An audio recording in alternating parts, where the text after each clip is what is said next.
Well, from our textbook, there's a number of cases that describe case law specific to particular crimes, illegal drugs, illegal weapon possession, driving under influence of alcohol. So I would encourage you to read those cases as we will have a chance to talk about them in class. So I'm going to just to briefly walk over these for now, and let's talk about the identity theft.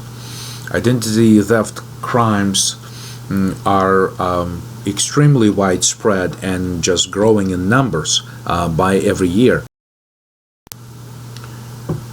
So this particular slide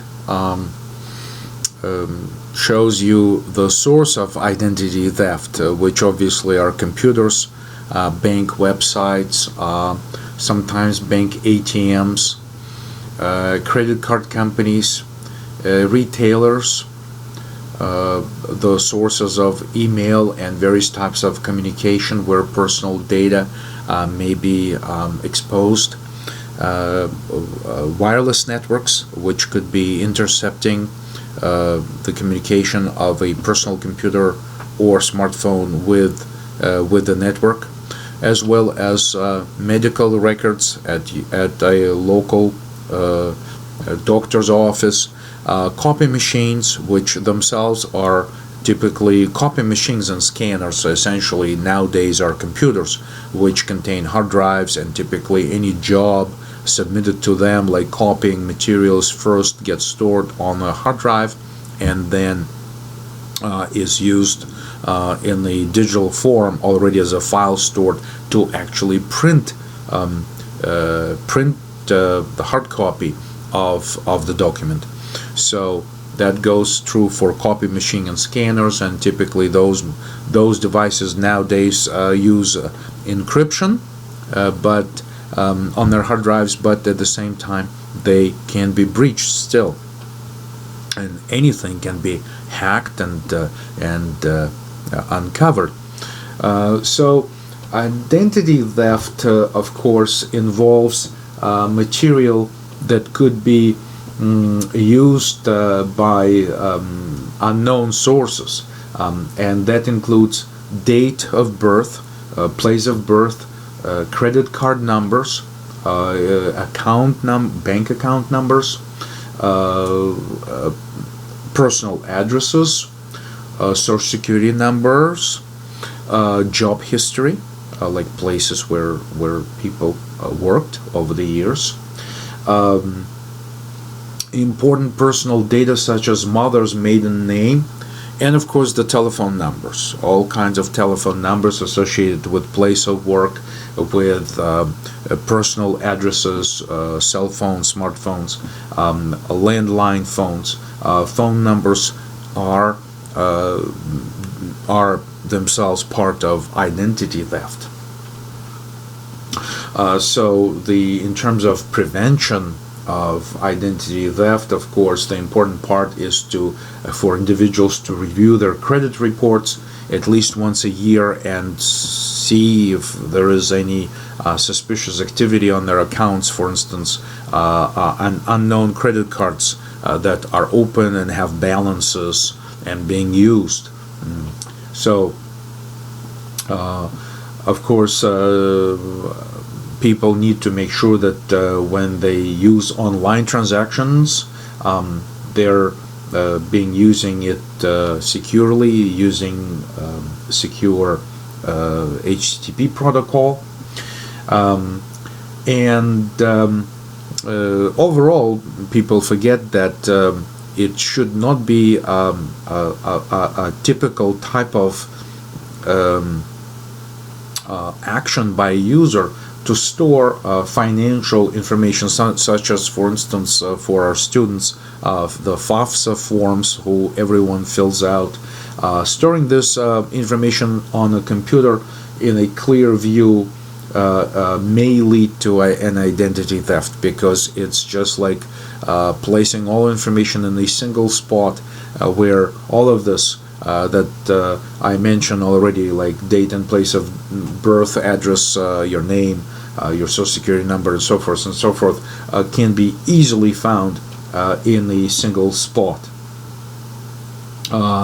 Also, when people decide to sell their laptops on eBay, they forget to erase their hard drive or do just a quick format of the hard drive, which of course leaves all the information on that hard drive, which then once again presents a significant source of identity theft.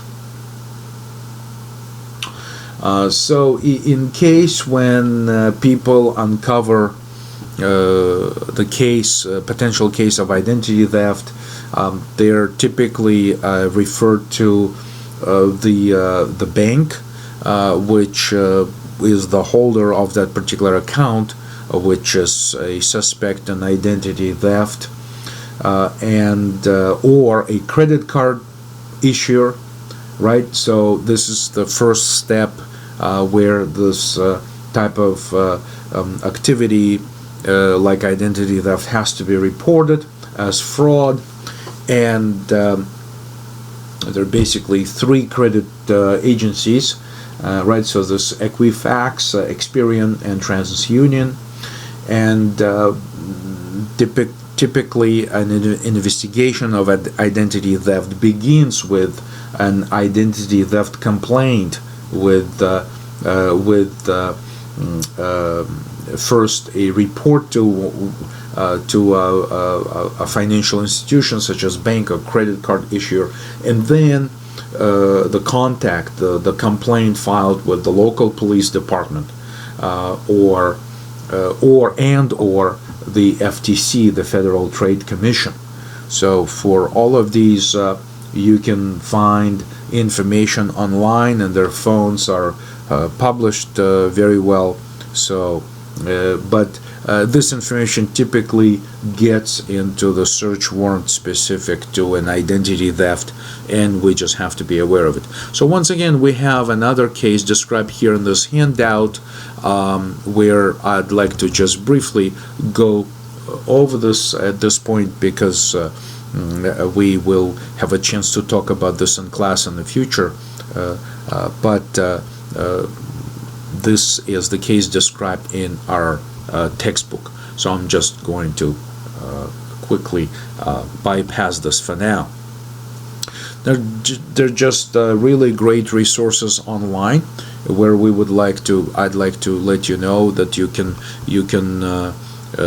visit this web page published by Google, Staying Safe Online, which is a great set of information for everyone, families, children, parents, individuals, to practice safe ways, and also especially that our private lives are now being almost detachable from all of the smart devices like smartphones and tablets and other mobile devices. Then of course this is essentially a 24-hour type of around the clock type of concern that is outlined here in this good resource. So safety tools, safety, once again, family related and otherwise, is very, very important. And we as forensic investigators basically should be pretty aware of what's considered to be safe and what's considered to be unsafe. So I'll leave it to your own research, and instead we'll continue on to talk a little bit more about digital evidence. So clearly it plays a very important role in homicide investigation. We already mentioned some sex offenses and child abuse offenses. Of course, missing persons. Digital investigation in a missing person case can be very important because it instantly could generate leads and create a possible scenario for a person disappearance. So typically, in a missing person case, when an investigation begins, there could be even live computer search under a specific warrant made so that we could quickly find out more information about the case and add that information, the digital evidence, to other physical evidence that may already exist.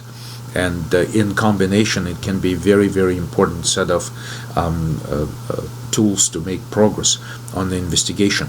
Drug dealing. Drug dealing is just another type of business. So there are, computers that contain Microsoft Office and other type of office software like Excel spreadsheets that store information about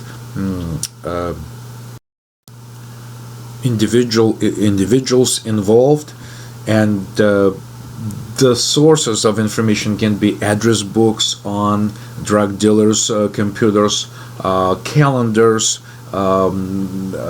databases, recipes for drugs, including information about devices that can be used in production of illegal drugs. Of course, emails, printed documents, false IDs. Right, there could be digital items on the machine which could be used in manufacturing false identification cards and so forth. Of course, there could be also financial transactions, information about financial transactions, information about financial assets like amounts of cash, even on a monthly and yearly basis.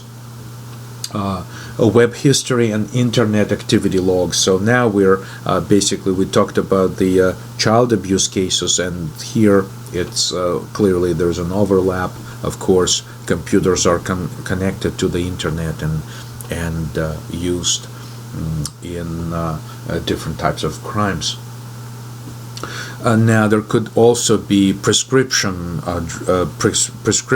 that could be also falsified or stolen prescriptions, which could be used in drug dealing.